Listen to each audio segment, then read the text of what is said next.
Doctor Sanjay Mehta, Shri Sunil Ojha,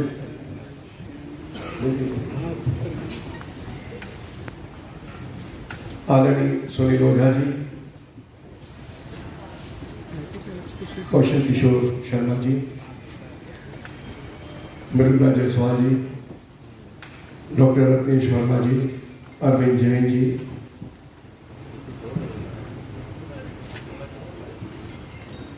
Arvind Jain, phone आए, कई बीवियों के फोन आए कि पिक्चर देखे तो अगले दिन सुबह हमारे पास चाय बना के लेके आए, जो आज तक नहीं आती। तो चलिए, सिनेमा कम से कम इतना दिल तक पहुंचता है। मैं आज शायद 6ठी या 7वीं बार देखा हूँ इस पिक्चर को, मेरे भी आंखों में आंसू आ गए। तो इसका मतलब सिनेमा वर्क करता है। बनारस में इसका पहले ये शूट हो रहा था बरेली, और क्या नाम उनका, मल्लिका अरोड़ा, नहीं, मल्लिका शेरावत मेरी वाइफ थी। तो उनको सिक्योरिटी चाहिए थी बरेली में, उनकी 8-9 बाउंसर। तो प्रोड्यूसर थोड़ा पगला आ गया, मेरे भैया इनका सिक्योरिटी पर पूरा खर्चा हो जाएगा, कहाँ से होगा, पैसा भी ज़्यादा शायद मांगेंगे।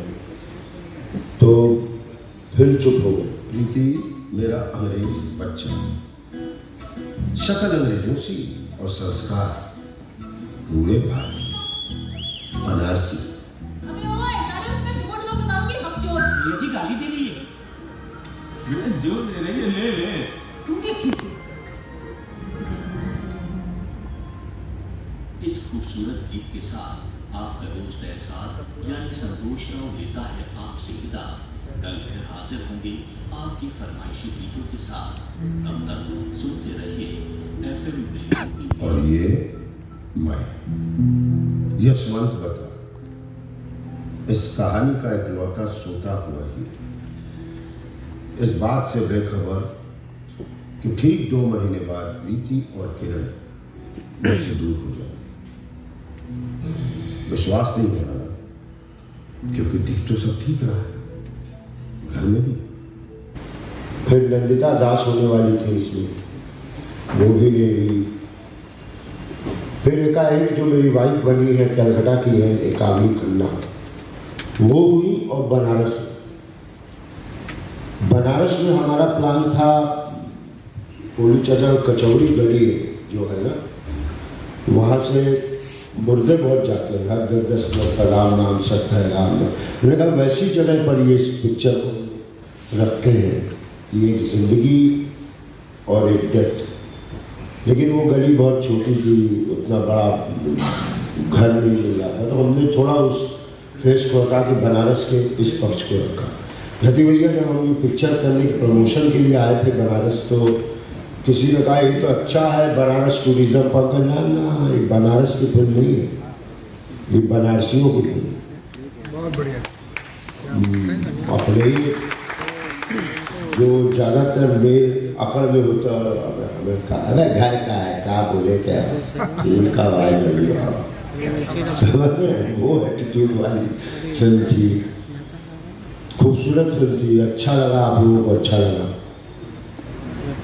फिल्म देखने के बाद एक जो विचार मन में आता है कि शायद जिन कलाकारों का चयन निर्देशक ने किया, इनसे बेहतर और अभिनेता नहीं हो सकते थे किसी भी रोल में, चाहे वो आपका पड़ोसी मित्र हो, चाहे लड़की हो, चाहे पत्नी हो, या खुद आप। लेकिन फिल्म बनने के पहले जब आपको कहानी सुनाई गई थी, जब आपने सुना था, तो क्या लगा था कि कुछ ऐसी फिल्म निकल करके आएगी कि खुद आपके भी आंखों में आंसू आ जाएगा? नहीं, ऐसा तो लगा नहीं था, पता नहीं दिखता नहीं। लेकिन जो ये डायरेक्टर है ना, हरीश व्यास, अच्छे डायरेक्टर, हम इनको आज का गुलजार कहते हैं, गुलजार साहब अपने। और कास्टिंग बाई चांस सब कुछ है। देखिए, मल्लिका शेरावत होती तो ये पिक्चर कुछ और दिखती। मैं किसी को वो नहीं कह रहा हूँ, मैडम जी आ गई, काबली कहाँ से आई, क्यों आई? फिल्म जब शुरू हुई थी रखी भैया तो लगने लगा था, और बहुत कॉमन सब्जेक्ट था। जब सुन रहे थे हम लोग, अरे तो हमारे मम्मी पापा भी कभी लिखे ही होंगे इसे। ज़्यादातर मम्मी पापा एक टाइम के बाद मम्मी पापा ही हो जाते हैं, पति पत्नी नहीं होती। पति पत्नी से नाम चेंज हो जाता है, मम्मी पापा।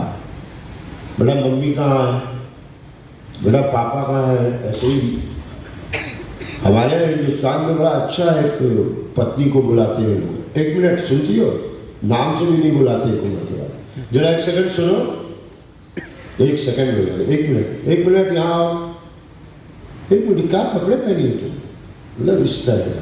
तो ये बहुत घरों में कॉमन है, मतलब इंसान में कॉमन है। तो मुझे लगा ये टच तो करेगी पिक्चर अब।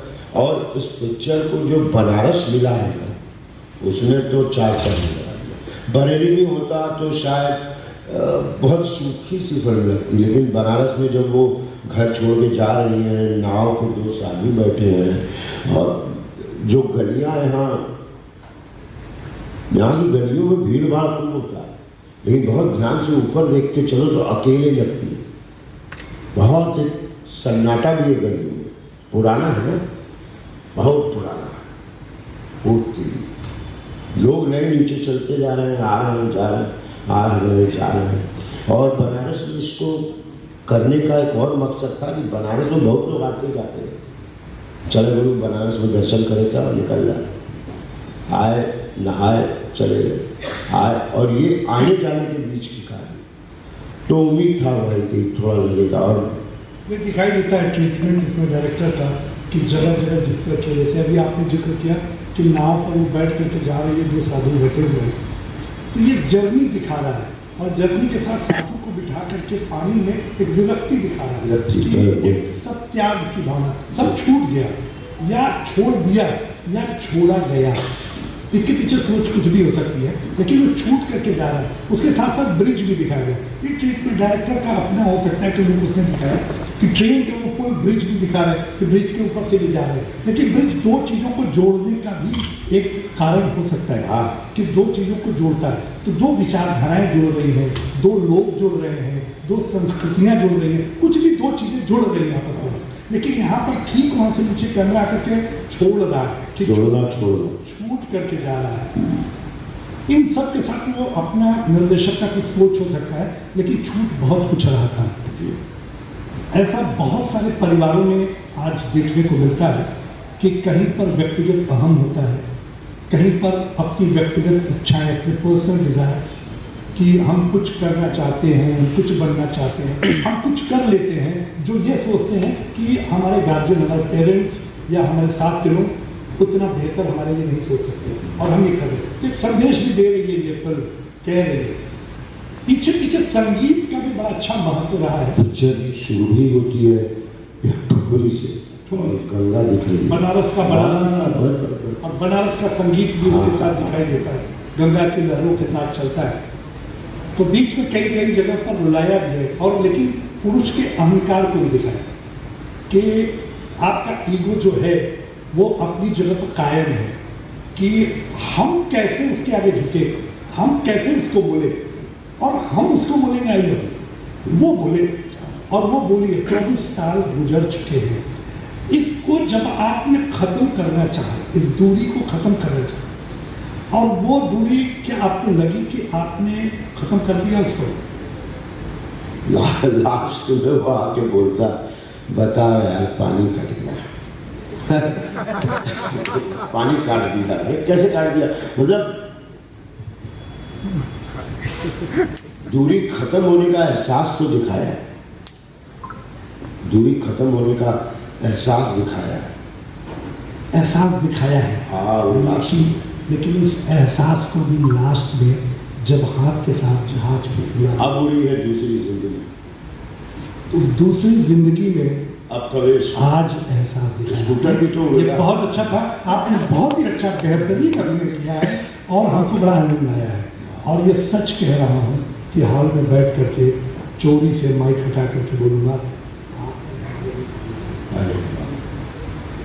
चाहे भैया जैसे पर्सनालिटी अगर आँख में पानी आ जाए, बिछड़ जाना, चाहे उस लड़की का उस समय स्वीकारोक्ति करना और फिर उन बच्चों के साथ दोस्त बन करके प्यार की भाषा, उसका ककहरा सीखना, जो आपके द्वारा जन्मे हैं, 24 साल बिताया है आप, वो भाषा, वो बोली आज आप सीख रहे हैं और सीख करके बोलने की बात कर रहे हैं। एक द्वंद्व आपने दिखाया, दोहरा चरित्र नहीं, दोहरा चेहरा नहीं, एक द्वंद्व अपने अंदर का जो दिखाया, वो हमें लगता है कि अभिनय की पराकाष्ठा की जो बहुत ही बेहतरीन कही जा सकती है कि आप खुद से भी लड़ रहे थे, लेकिन उसे जुबान और शब्द नहीं दे पा रहे थे। हम आपके सामने बैठ करके आपसे बात कर सकते हैं, आपका इंटरव्यू नहीं ले सकते, एक के बाद आप हम किसी एक यात्रा के राही है, ये बात सही है, लेकिन उस राह में चलते हुए उस राह का पता पूछ सकते हैं कि ये रास्ता कहाँ से आता है और कहाँ गुजर के जाता है, लेकिन ये नहीं बता सकते कि ये वही रास्ता है जो मंजिल के लिए जाता है। आपको बहुत बहुत शुभकामना है, बहुत बधाई है, एक बेहतरीन आपने फिल्म दी है और हमें विश्वास है कि आज तक आपने बेहतरीन दिया है और आगे भी आप बेहतरीन देते हैं। आपका साथ रहेगा तो बेहतरीन की तरफ ही जाएंगे। मशान मेरी एक फिल्म थी, काफ़ी चर्चित रही फिल्म, लकी भैया, वहाँ संदीप बैठे हैं, सब लोग मिल मिला के इन लोगों ने पूरी फिल्म कंप्लीट कराई।